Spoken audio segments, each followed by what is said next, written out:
Everyone.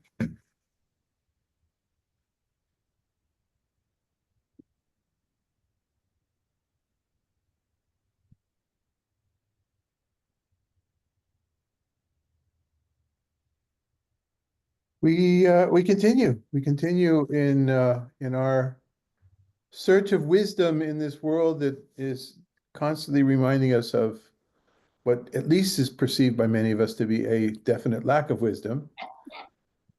The perennial question is, of course, in all of this is where do we know what we know? From where do we know what we know? Epistemology. And what is, who decides what is wise and what is not wise?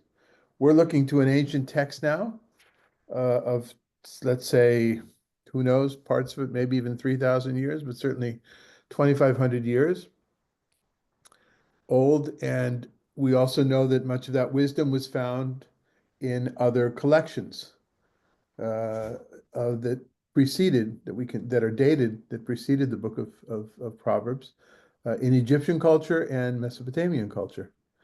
The nice thing about that is, for me, of course, is the fact that we know one people have dibs, as we used to say as kids, have claim to the truth or to the authentic traditions,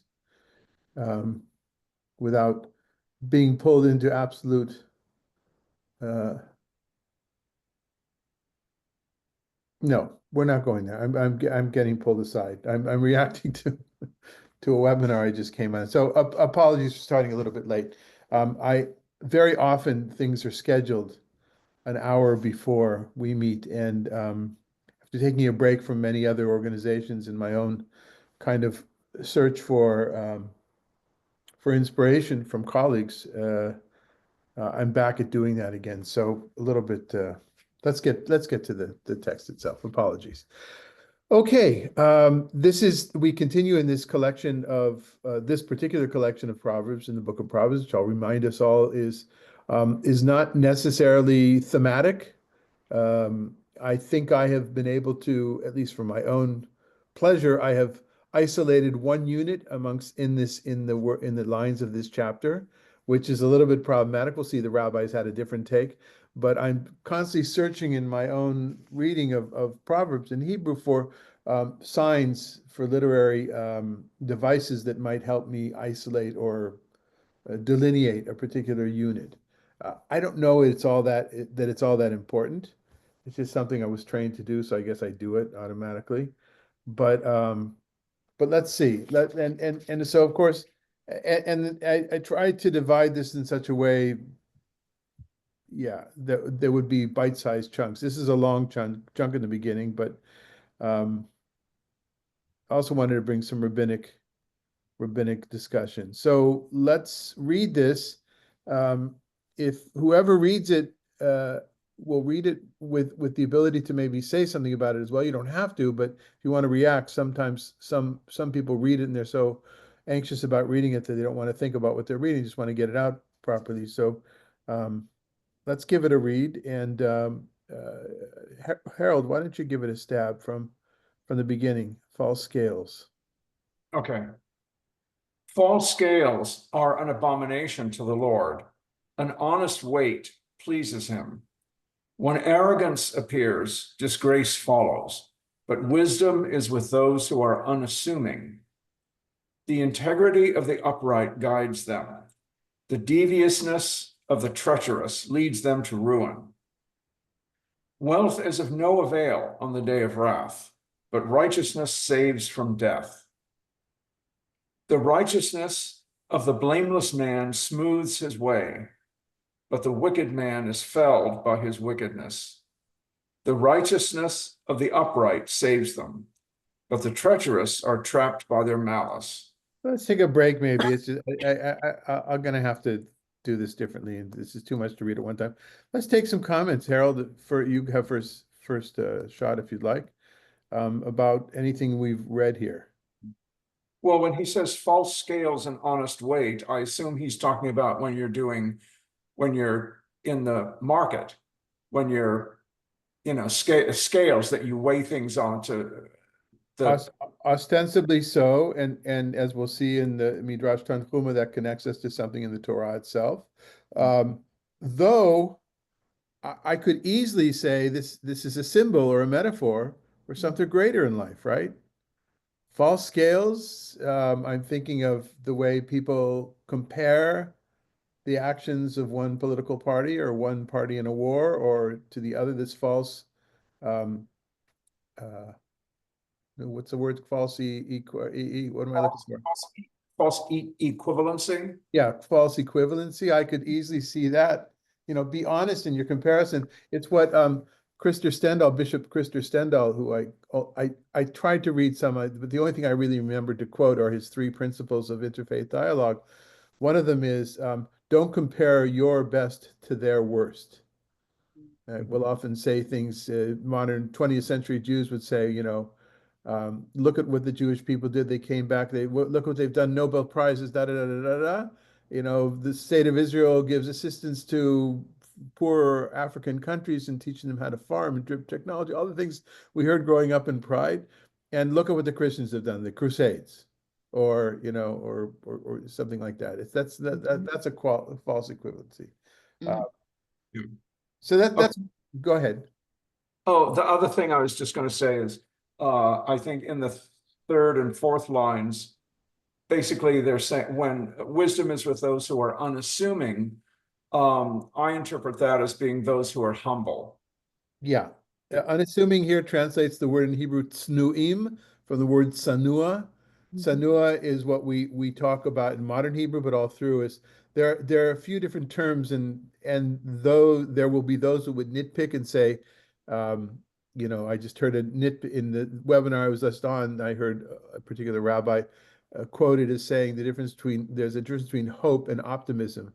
Optimism has nothing to do with you. You feel positive that things are going to work out, but hope means you have to work for it yourself. I mean, it's a cool interpretation, but I don't know that that's necessarily true linguistically. I understand why one would want to delineate the two. More often than not, in my experience, whether it's Hebrew or English, is that there are words that can be used in different contexts, and very often they're meant to mean many things, as certainly in poetry or in poetic narrative. So here, the word tsanua is used um, in religious literature, in Jewish traditional rabbinic literature. It has a lot to do with woman's modesty, right? It's the women. The men are saying have a problem. If anybody grew up in the Orthodox world, tznius or tznius dike, right? Do you remember, Sue? Do you remember? Do you have a memory of that word? Yes, my mother-in-law. We were all of us were getting dressed, all different level, men and women of different ages, to getting dressed for a wedding, and the window shades were up, and she kept yelling, "Sneeze stick!" She was having apoplexy. We didn't care. So that's a Yiddish form of the word tsanua, tzniut, modesty, in dress, and sneas dik means the world, like Pesach dik, like milcha dik, that ending, that dig or dig dik in Germanic languages. So yeah, so tsanua, but and often people will use another word, anav, for somebody who's more humble. Say so, tsanua is somebody who is modest. Anav, somebody humble. They're kind of interchangeable, but that's the word here. So they went for the unassuming. Unassuming means, I think, somebody who's not bragging about it. Yeah. I also thought Toavat was pretty severe for false scales. It's on the level with idolatry. Yeah. So Rabbi Malka is referring to the third word in the Hebrew. Um, to, and there are a lot toivat Adonai. We have it quite a few times here. It's used in the Torah in kind of in really the extreme of the extreme. Although I would say, for instance, the toiva, if I remember correctly, is a man having sex with his wife who's during her menstrual cycle. For instance, it's not things that are outside. It's a malleable term. It's something that changes. what exactly a toiva is. Mhm. Idolatry, of course. Maybe we call them toivas is what's called in general in American TV language at least. Uh, no, what's prostitution and gambling and things like that? Isn't there a all right. Vice. Vice? Thank you, There's vice. like, I knew it had something to do with Dick Wolf. Yeah. Okay. So, which is my basic education about the American legal system. and Or the other thing that I saw was Sedekah Tatzil Mimavit. We've had that before. This time it's righteousness. The last time was charity. yeah, because so here, well, I think they may have the previous. We'd have to check the thing if it was still it was translated there also as righteousness. Let me check. Was oh maybe the commentary was charity. Yes, indeed it is. Yeah, the JP this translation had righteousness there as well. And we use the charity because of the halacha and the minhag involved in it. Mhm. But and here actually we think maybe charity is even more appropriate because it's wealth on one hand Right. and That's giving what I away your thought. wealth. Yeah. So so let's focus on that and if there, before I focus on those two lines, anything else? Yes, Rita, Claire, and then Les. I was thinking that we all have different standards, different degrees of standards of what is acceptable and not. So I think this text and other texts that become canonical, they become sacred texts or legal texts, they come to codify that subjectivity. We're used to thinking of certain aspects of life as being, it's totally up to the person. Don't judge, right? It's up to them. Or victimless crime, a victimless sin, let's call it right now. But texts, religious texts and other texts, cultural texts, are constantly seeking to say, no, things are not that subjective. There are things which are objectively something. So here we have this kind of tension between our worldview, what we would call liberal, that's what liberal means, liberal worldview, and a more, I don't know, traditional, but or a more conservative, that's kind of the same as tradition of saying, no, these things, no, wrong is wrong. No, well, it depends where you stand. No, no, no, it's wrong. That kind of, it's a tricky thing to know. Well, so, yeah. And that goes for this entire book, right, Rita Claire? Yeah. Although you wouldn't say it when we get to legal and certain legal issues, you might say that, but certain other legal issues, I mean, really, there's nothing objective about stealing and killing or murdering. Okay, Les? So what jumped out at me, and this is not the first time, and it occurs later on, of course, is this sort of back and forth between doing good because it's benefits society and other people and harmonious life versus doing good because if you don't, God's going to punish you. And it's this sort of back and forth. Like I don't know. I'm a little uncomfortable with that. Let's put it that way. Oh, so a question that comes up in the scholarship on the Book of Proverbs is how much of this is good sense, which is good for society? I'm rephrasing, I think what I heard you saying, and how much of this is Elohi, is God dictated, is God involved in? And we're going to get to something at the bottom, almost towards the end of today. I'll just throw out these two phrases that I think I remember speaking about it a few years ago, but I hadn't remembered. Deed, consequence, nexus. That's one term, a scholar named Koch. Another one, or Koch. Another one is, or another version is fate-charged sphere of activity. Fate-charged. So we're going to go back to those things as well. And yeah, but let's not forget also the Book of Proverbs comes from a religious sphere. Book of Proverbs is influenced certainly by the theology of the Book of Deuteronomy, which is, if I oversimplify, a tit for tat theology. You're good boys and girls, you'll get the rain on time and you'll eat properly. If not, you'll starve to death, that kind of a thing. Yeah. So again, like Rita Claire, you're bringing up this tension that we have as liberal or progressive Jews living in the 21st century, and placing self-imposed limits on ourselves of how we judge others about certain things of their beliefs and certain views, as opposed to things that we do want to hold others responsible for. And then there's those places that are in the middle area, not according to me or you, Les, or you, Rita Claire, but according to, say, American society, which would be abortion, right? Which would be expression of gender, and certainly gender fluidity, which would be what's taught in schools, right? There's different, yeah, okay. And what we're, okay, and enough, yeah, right. Doesn't answer the question, it just kind of, yeah, plays it out. Anything else? Okay, you want to continue where you left off? Oh, I wanted to say something, yeah. Lo yo'il hon biyom evra. Wealth is of no avail on the day of wrath. Evra can be anger or wrath, right? And maybe the day of judgment would be what's implied here. Maybe, you can't, one way of it, as much as you pay, if your time to die it's your time, that kind of a thing. But what popped into my mind right away is hearing, I think maybe it's the words of a song or something, or hearing somebody once say, you can't bring your Cadillac to heaven with you or something like that. Anybody, does anybody hear, does that sound familiar to anybody? It's nice you have a Cadillac, but you can't bring it to heaven. No, nothing? Okay. In my mind, or the line from a book or something. Okay. Yeah, and also the reuse of this term, utstaka tatzil mimavet, but righteousness saves from death. And there are other cases like that. In other words,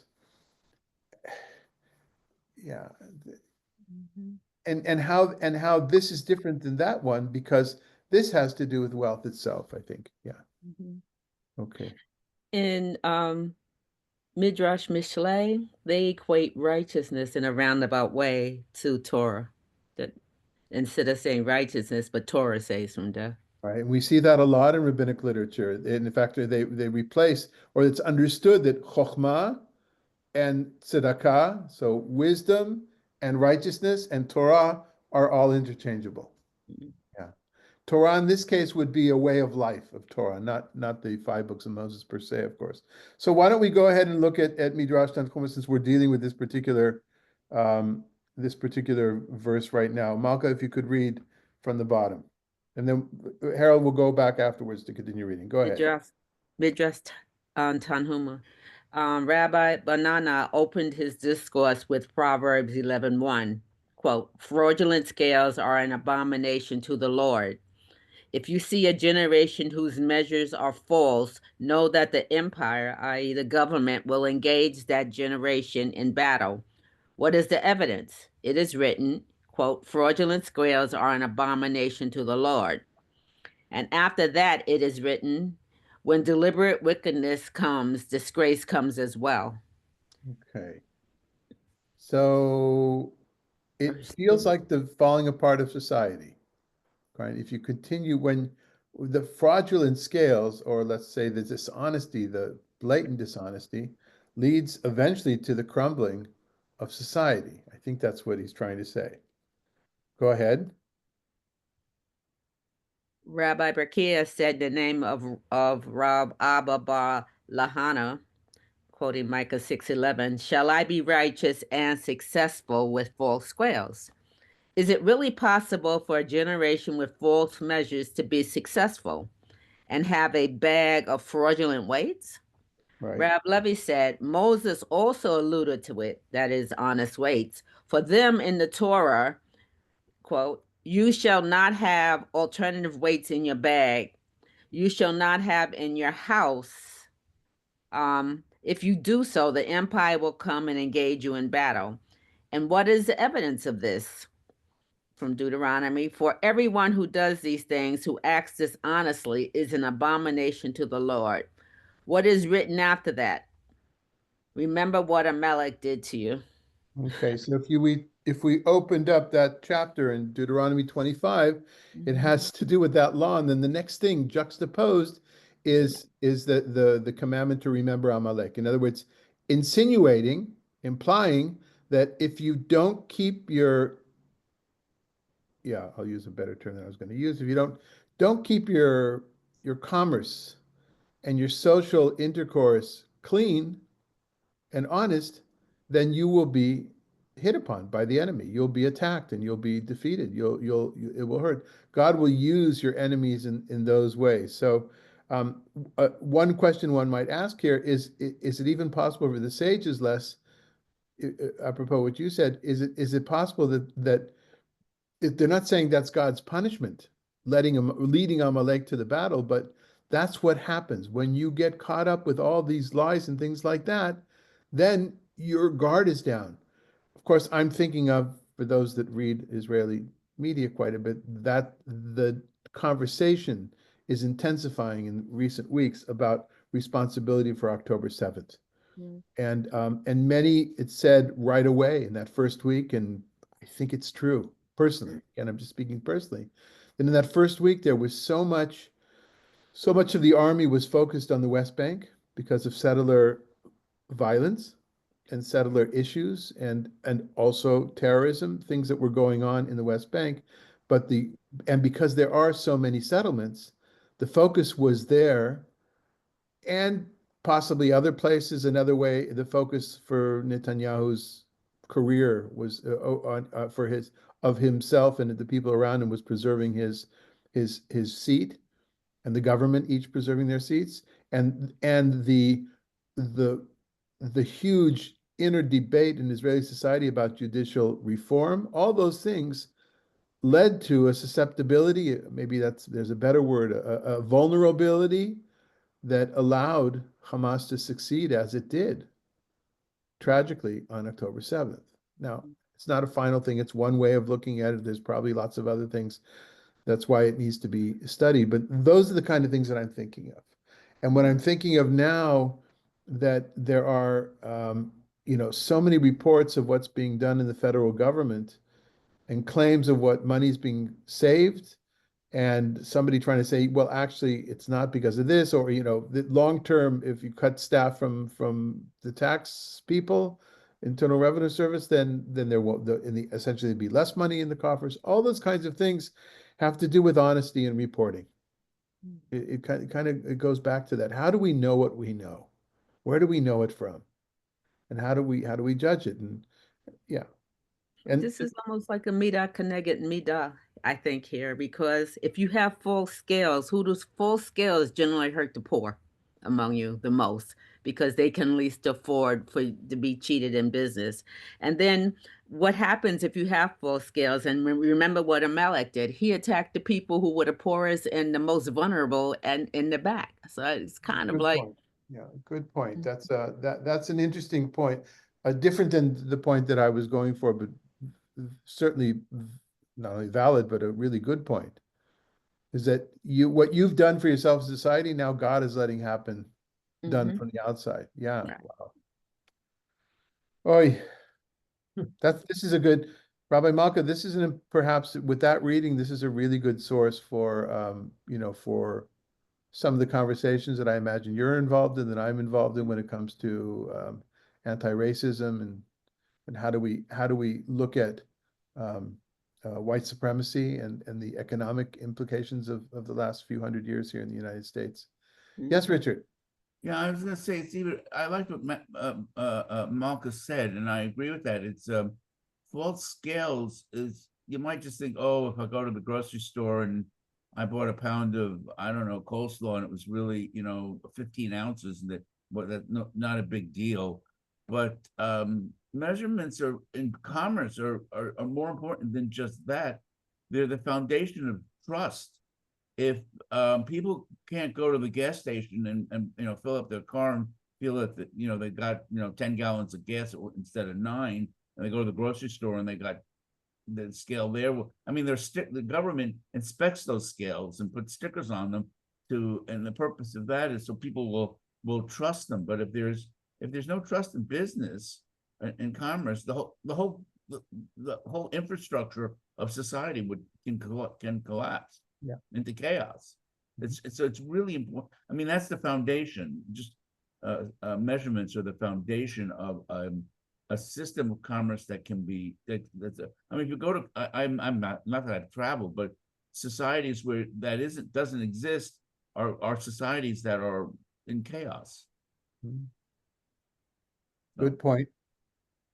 Important point. And by extension, not only that particular area of government regulation, but also how planes and helicopters and drones fly in our skies at the same time.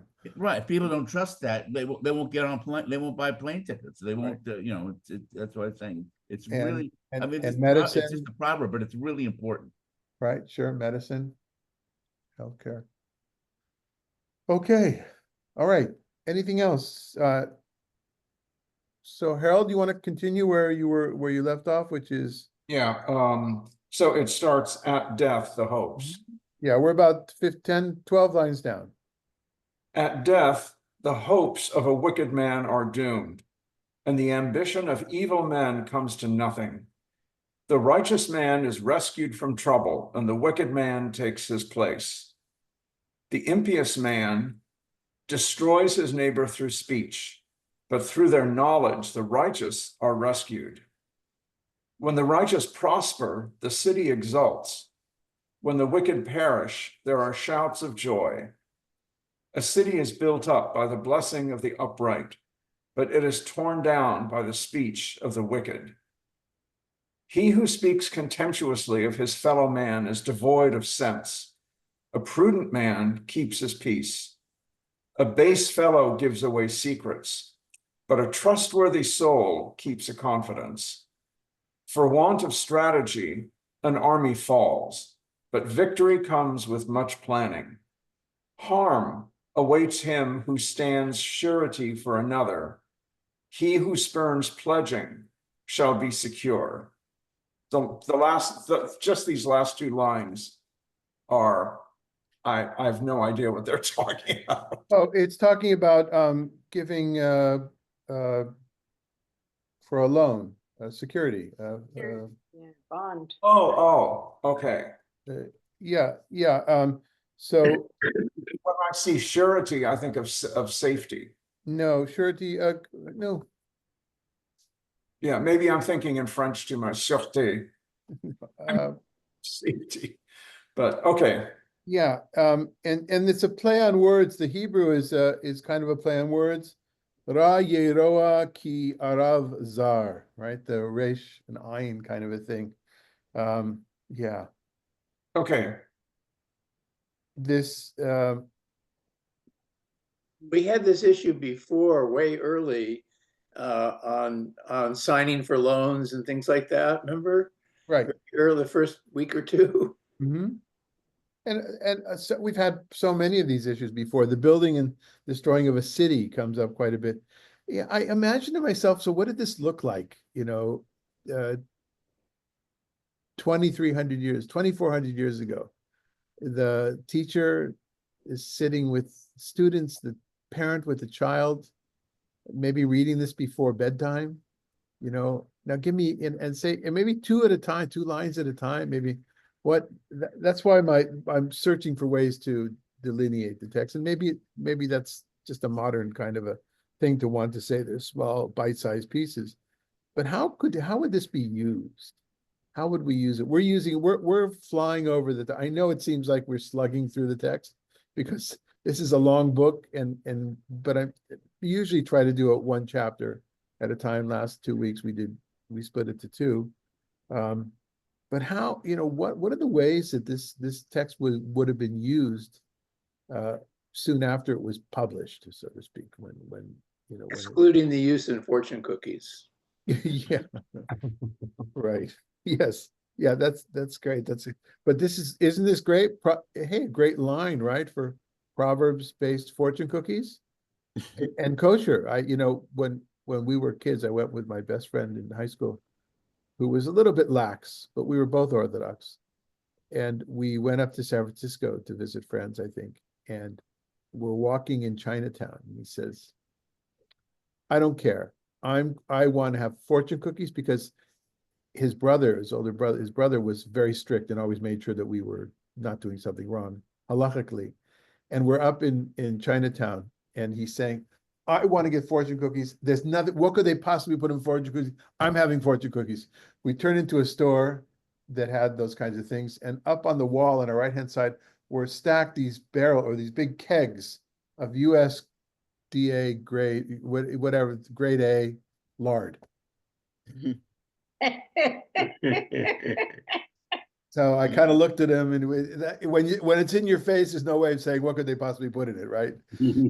So we didn't have fortune cookies, and even today, if I'm in a place with fortune cookies, it does nag me a little bit that perhaps there's lard in it.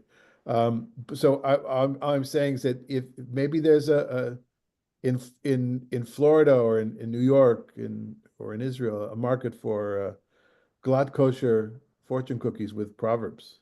They have kosher Chinese restaurants in New York. I used to Yeah, go. yeah, and I'm sure they have. Yeah. The question is it scalable? I mean, is it worth it? But there's a cottage industry for you, Malco. You're on the East Coast where there's these kinds of things, you know. Okay, another thing is, do you see that long line that ends with is devoid of sense?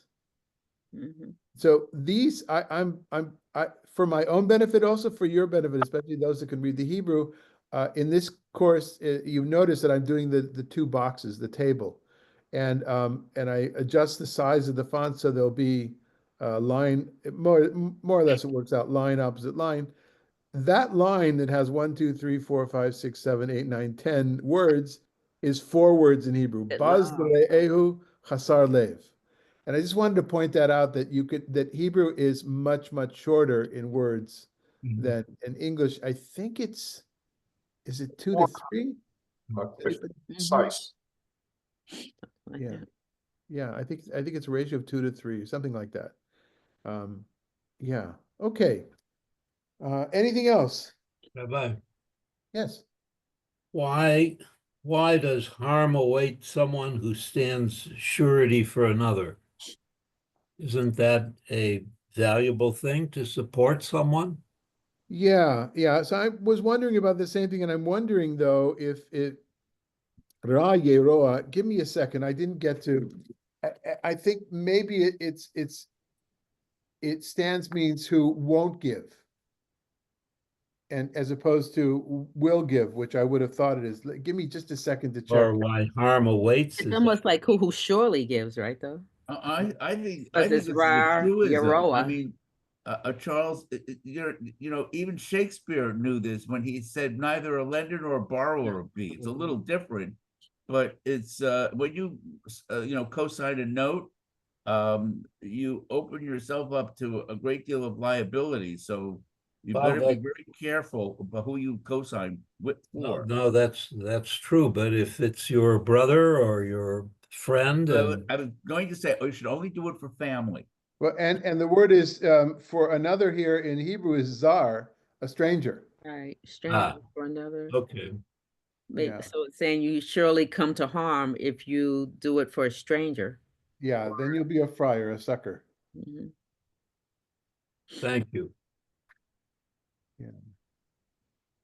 You know what? I think we can leave it at that. Yeah. Okay. Thanks. Good point, though. Great. All right. Shall we move on? Charles, you want to do second page 11 to 1622? I mean. Sure. Yeah, just to tell you, LXX is the 70, which is the abbreviation for Septuagint, the Greek translation of Proverbs from in the Jewish Greek Alexandria Community translation has an extra line here. So you can maybe read it with it and imagine it without it. Okay.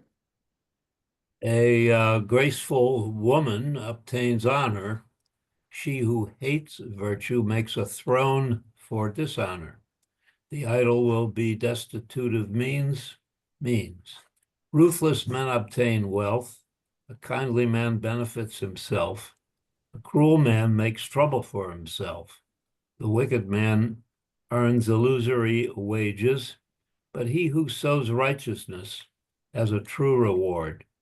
Righteousness is a prop of life, but to pursue evil leads to death. Men of crooked mind are an abomination to the Lord, but those whose way is blameless please him. Assuredly, the evil man will not escape, but the offspring of the righteous will be safe. Like a gold ring in the snout of a pig is a beautiful woman bereft of sense. Wow. I'm sorry. I apologize for the text, but it's good to know what we have in our backpack. So comments.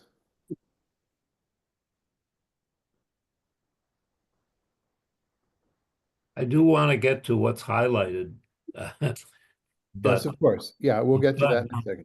But throughout what we've been reading today, last week and the week before that, if you're pursuing evil, or good works, etc., will extend your life. But we all end up where we're going to end up. I've always been puzzled by we know that good people die early. Bad people live in some cases. Bad people live on forever.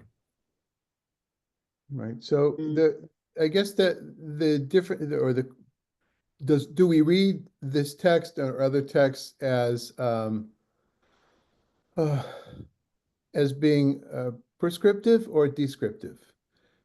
If we read them as being descriptive, we have a real big question in our head. If this describes what's supposed to happen in the world and it's not happening in the world, then we're upset and we say, well, this is nonsense. But if we read them as being prescriptive, then this is how to make a better world, right?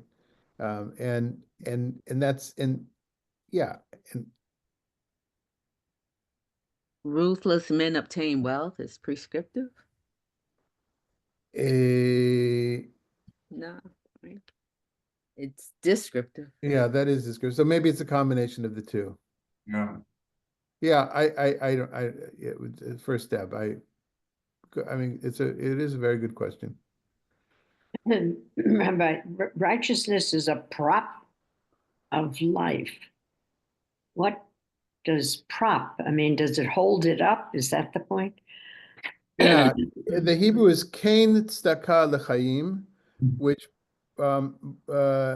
Foundation, right? read together with the name with the next line is meradef ra'ah lemoto. So kain, yeah, kain, something when you say indeed in Hebrew is achen, kain is yes, but it means right, yeah, it's proper, it's standing, it stands.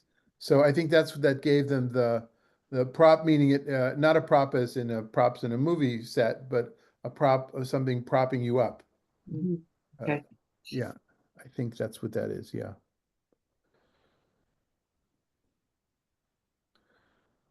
Okay, then, of course, the lines, even if just a word about this particular unit. This is the only unit that I could find that I was helped by the literary device of the repetition of the word isha, or eshet chen, the woman in the top, woman at the bottom. Now, we're going to see the rabbis read this together with the next line of the next section. So, but that doesn't mean, that's just they weren't looking for the same kinds of things that I'm looking for.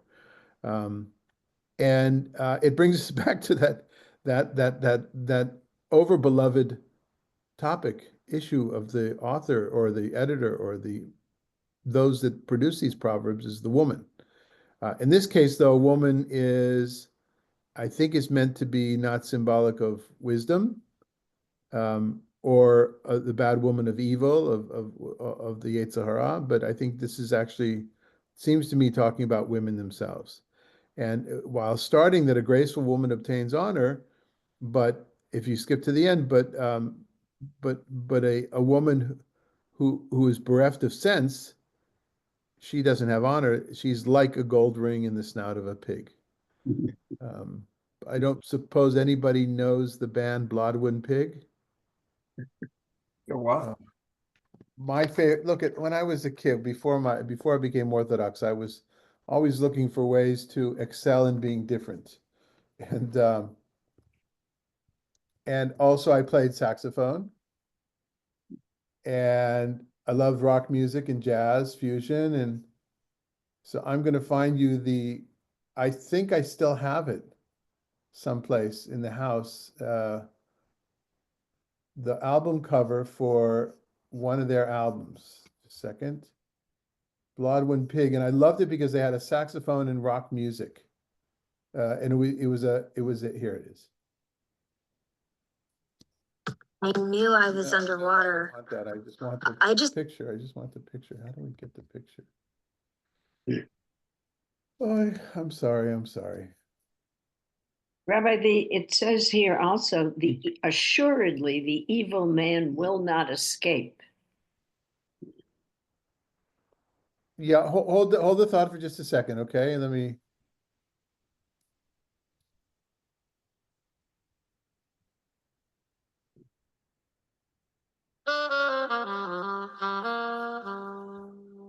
That's the album cover. Bloodwind Pig. And the fact that there was this saxophone playing, and then went into just, I don't know if you can hear the music.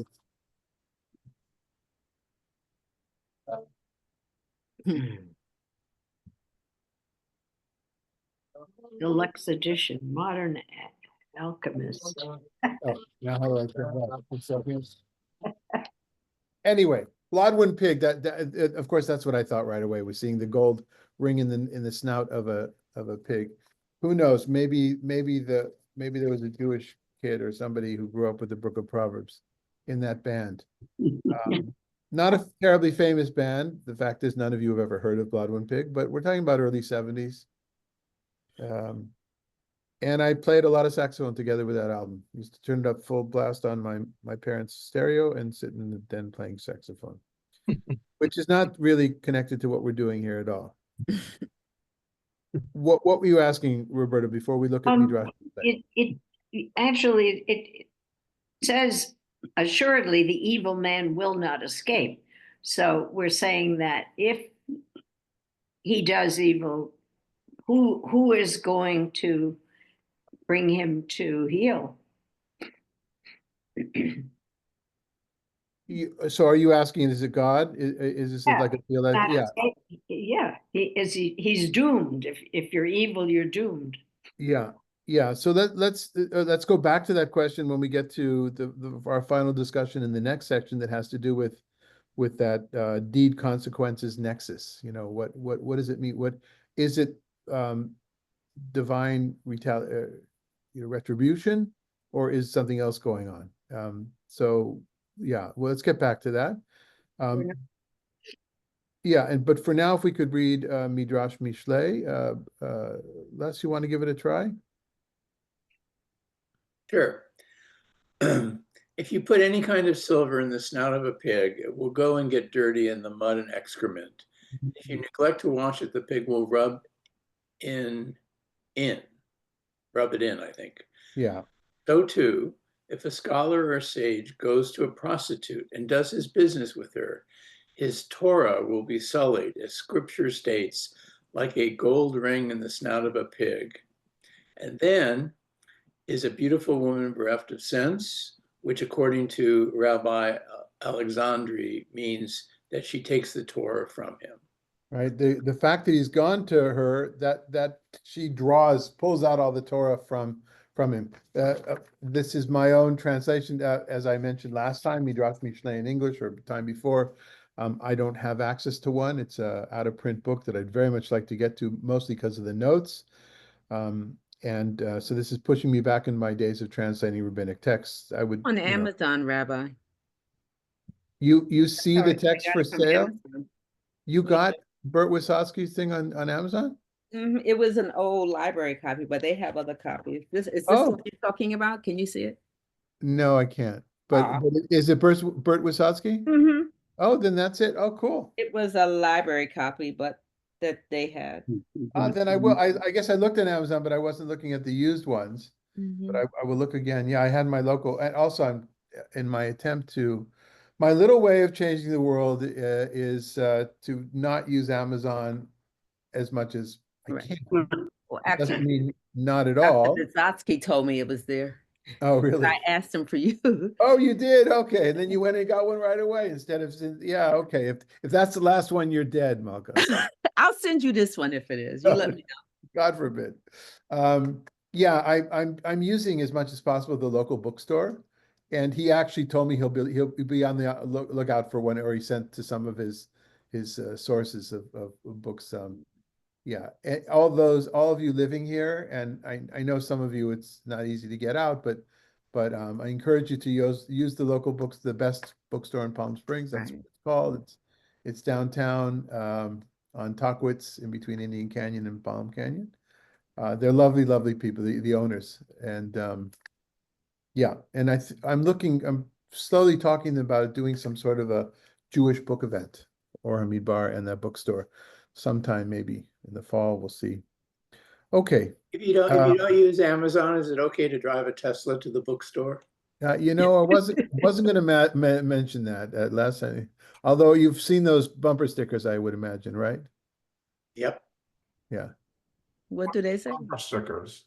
They say, "I love my Tesla, but I hate the guy," or something like that. Yeah. Oh, Did you know also, Mm. I've heard Tesla is being referred to as the swastika. Oy vey vey. oh, Oy vey. mhm. Okay, anyway, that's not, and we still use Amazon for things that just are way to our benefit, I guess. I don't know. Okay, so Add one more thing. I did buy a sticker today. It says, "Are we great yet?" Because I just feel embarrassed for my Tesla. yeah. Okay, so I asked, let's go ahead. Oh, so that's what we did the first paragraph of that. So not seeing this at all as about a woman. A woman, of course, they're very androcentric here. No, it's really about us. Sages, some sages, they go to a prostitute. That's what's going to happen. They're going to lose their Torah. In other words, they might be the silver or the gold because of their Torah, but in essence, they'll be sullied. Go ahead. However, anyone who is able to walk by the door of a prostitute and is not seduced by her beauty is declared a tzaddik, a righteous man, by the holy praised one. As it is said, what the righteous desire can only be good. What the wicked hope for stirs wrath. And what is meant by Evra? Rabbi Yohanan says, any hope the wicked person has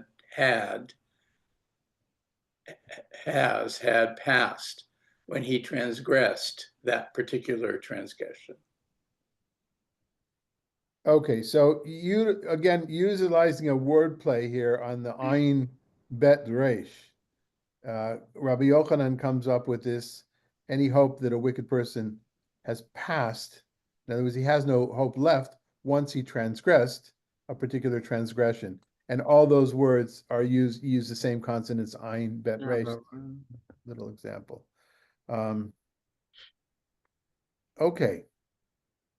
Oh, and the point being here is that Rabbi Yochanan reads doesn't see this as a literary unit ending with is a beautiful woman bereft of sense, but says instead reads like a gold ring in the snout of a pig is a beautiful woman bereft of sense.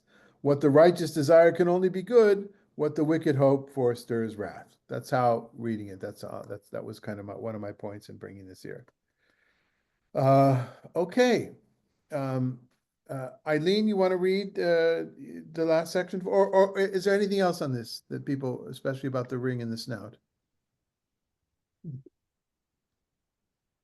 Okay. All right. Go ahead, Eileen. What is the righteous desire can only be good. What the wicked hope for stirs wrath. One man gives generously and ends with more.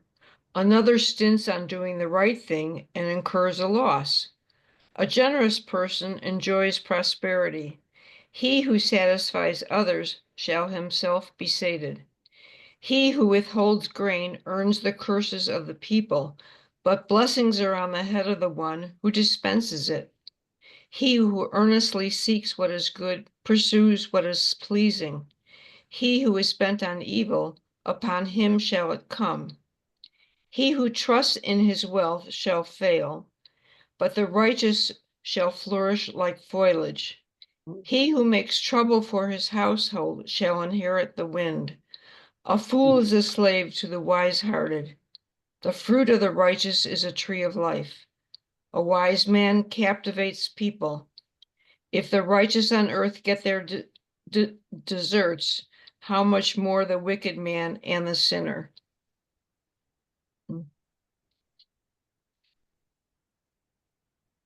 Yeah, and you get there. Shulam. What, it should be with two S's, shouldn't it? It should be. That's why I read it that way, but Yeah, because I don't see how it could be, but I copied this, I just cut and paste, so that'd be interesting. But the Hebrew is Yishulam will be paid, will deserve, yeah. Just. Oh, no, Yishulam. no, but Yishulam.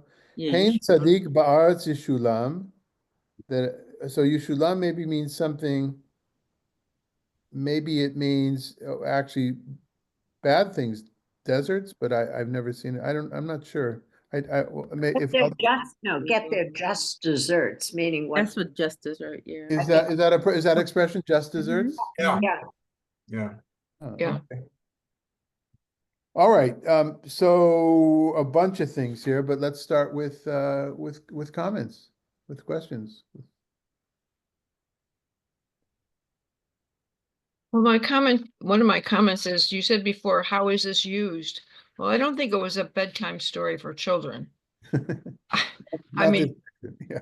you had to be a young, I would say, maturing teenager for a father to be giving this advice. Or like a prep school, of men, Yeah. young men in there, who are just waiting to get into Harvard and Princeton to make their money and trample upon the rights of the poor. Yeah. Okay, so Wanted to say something. very poetic, actually. mhm. I mean, he was bent on evil, upon him it shall come. He who trusts in his will shall fall or fail, I don't know, but the righteous shall flourish like foliage. I mean, and the next one, he who makes trouble for his household shall inherit the wind. Is that a phrase that comes from the Bible? Because that's inherit the wind is a well-known phrase. Well, I remember the movie, Yeah. and I'm not sure if the movie title comes from this or not. Richard, you know those kinds of things.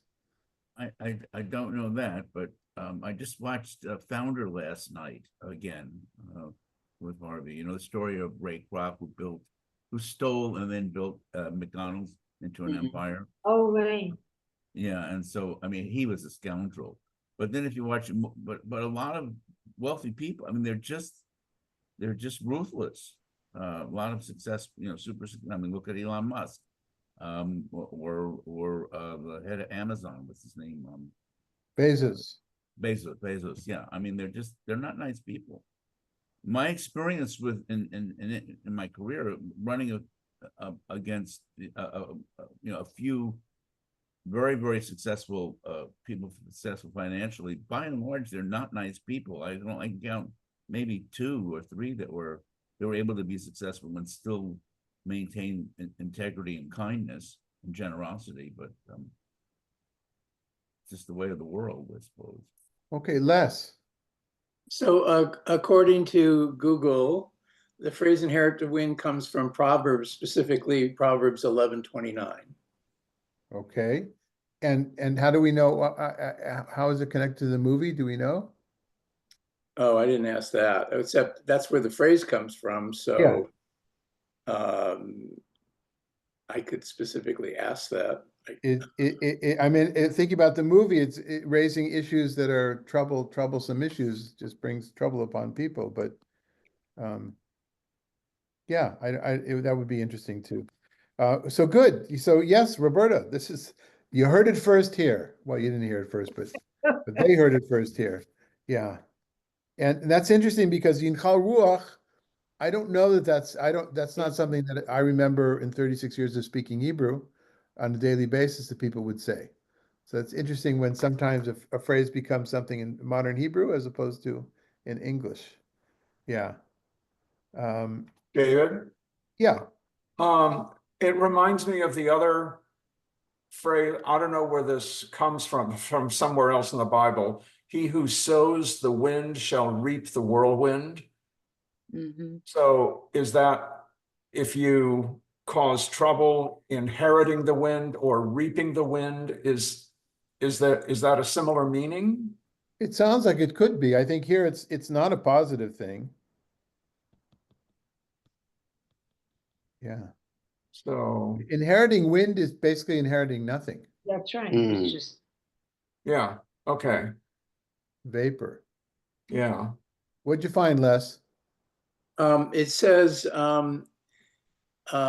it means just someone who disrupts their home will receive nothing of value. The title is used to symbolize the chaos and disruption caused by the conflict between creationism and evolution in the story based on the Scopes monkey trials. Yeah. So going back to that, I haven't seen it for years. I remember watching, my father insisted that I watch it. Spencer Tracy. Yeah. But- Look, that's something that comes up now as well. Do we make a thing out of everything? One of the defense that I've heard of the Democrats in office right now is that we're not going to go after everything. We're not going to be sucked into this kind of thing. Well, so what does that mean? What are we going to do? But Eileen, you wanted to say something. I was just gonna say, but one who captures the wind can use it in a powerful way. I mean, we capture the wind for energy. Yeah, that's true. And there is a positive in ruach being part of spirituality as well. Ruchani means somebody who's spiritual, but I don't. In this context, I don't. It doesn't feel like it. Another translation, the Fox's translation of verse 31, the end of the box is, "Since the righteous man receives what he deserves on the earth, how much the more so the wicked man of the sinner." So desert here is get what they deserve would be a different way. I noticed that so sometimes the English that's here that translates the biblical text, unless I specifically mention it, is never my translation, which means it has been edited, I assume, by many people to take out, so you can always assume a typo or bad translation when you're reading my translation. Totally always assume that. I don't spend that much time on it. Also, I'm not, that's not my main thing. So the Midrash Mishle would be mine, but the other things, I don't want us to start doubting every kind of translation here as a typo or something like that. So yeah. Yeah, so interesting. So how desserts is supposed to be pronounced. Is it supposed to be desserts or deserts? no, desserts. Deserve, Desserts. right. Even though it has one S, yeah. So coming from the word deserve, probably. Well, desert has only one S. Yes, I know, and this one is only one S here. But Well, that's the sand desert, but maybe this comes from the word deserve. And we just know it. I don't know. Somebody will look it up, I'm sure. All right. Let me now, see. Rabbi, does the fact that you mentioned that Hebrew has fewer words than English, is the English a little more adaptable to subtleties? Actually, I would say, no, it's not that it's, so first of all, it's not that there's less word. I don't know if there's less words in Hebrew than there are in English, but a Hebrew text is usually, I think it's something like 2/3 the length of an English. And that's because a word in Hebrew can collect many things onto it, like the genitive. So if we look back at that line for a second, on the previous page, he who speaks contemptuously is all inside the word baz. In a poetic, baz means to disrespect. So then you have to baz, and when you write it that way in Hebrew, it means one who disrespects, or in this case, in this context, one who speaks contemptuously. Lereyehu is one word in English is of his fellow man. Hasar lev is hasar is devoid, lev of sense. So all those little words, that's why those things don't exist. Many of them don't exist in Hebrew, and many of them are you can attach to a word, a possessive. things. So that's what makes it Mhm. longer.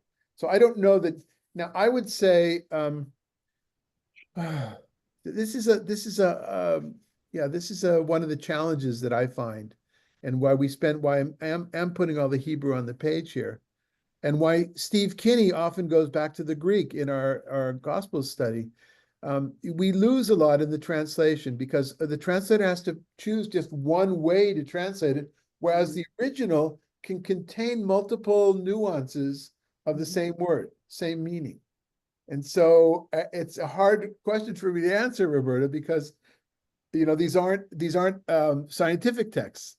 They are poetic texts. It's humanities, and sometimes by one word, it could be 5, 6 possibilities in Hebrew because when you hear the Hebrew, your mind goes to other biblical texts if we're doing biblical Hebrew, as opposed to in English, where you hear one word and your mind might go to other words, but they're not from the context of the Bible. So I have to figure out a better way of expressing what I just said, but that's my first. Let's just take a look at to finish off here. We're over the time. Why did I bold this? I love the way this umarve gamhu yore, which I had never seen before. The idea I know, but it's words that are not that used. Marve, marva or lirvaya, you'd say, people know in Hebrew bete avon, right? Bon appetit, or some people may know it, bete avon. But if somebody's about to drink something, there's also a word to say. You say lirvaya. If you, especially why, you're thirsty, have a drink, and somebody says, please, is there even a word like that in other languages? That may the water, may what you drink quench your thirst. It's not l'chaim, right? Lirvaya is, and I was blessed with really good Hebrew speakers in my life in Israel, especially when I was younger, who spoke a very good literary Hebrew. And so I saw that right away, and then the wordplay marva in yore. So another translation of "he who satisfies others shall himself be sated" is "he who gives drink." Not satisfied, but he who gives drink. That's probably a better. That's Fox's. That's a better, more on, or I think more exact translation. When you say "he who satisfies others," that's a general statement. That's not the metaphor. That's the meaning. That's the interpretation of the metaphor. That's the lesson of the metaphor. But the metaphor itself, and maybe it's not a metaphor, the symbolic language itself is one who quenches others' thirst, or gives drink, as be better, is helping others to be sated or slaked. Shall himself be. Mm-hmm. Yeah. Won't be thirsty. Won't be he who gives somebody something to drink won't themselves be thirsty. Right. In other words, don't worry about giving away. You'll be provided for, which of course is a wonderful act of hope and optimism. Does that mean if you feed somebody, then you won't be hungry? Yes, that in the general sense, yes. It's not just about liquid, right? Now,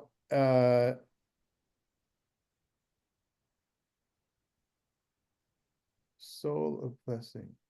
I'm trying to understand my notes here, but this is where I saw that Fox related to this earlier work on this particular issue here about, so let's just say if you give somebody else to drink, you yourself your thirst will be slaked.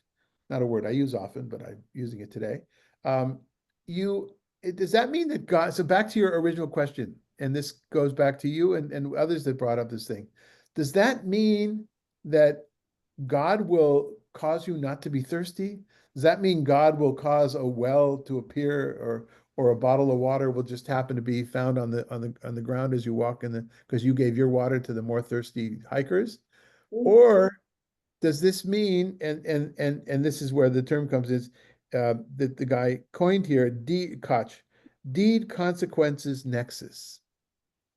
And then better understood, or better, I think, refined, is fate-charged sphere of activity. Is fate-charged sphere of activity the same as divine retribution or divine reward? No, not exactly. It's a way of kind of taking it out of the realm of the divine and putting it in what I would call building a culture. building a society of when you do those kind of things, then when you're down, you're out, and then and so I think what I understand, it's similar to karma, different than karma, that karma transcends different lives of a person. That's essential, I think, to the original ideas of karma. But the way that we often use karma is that, what goes around comes around in a different kind of an oversimplistic way of putting it. This idea of building culture, and now comes the lesson of our class today, children. And that is, people are asking me all the time, so what do we do now? What do we do? It's so depressing. First of all, watch less news. As see here, it's depressing.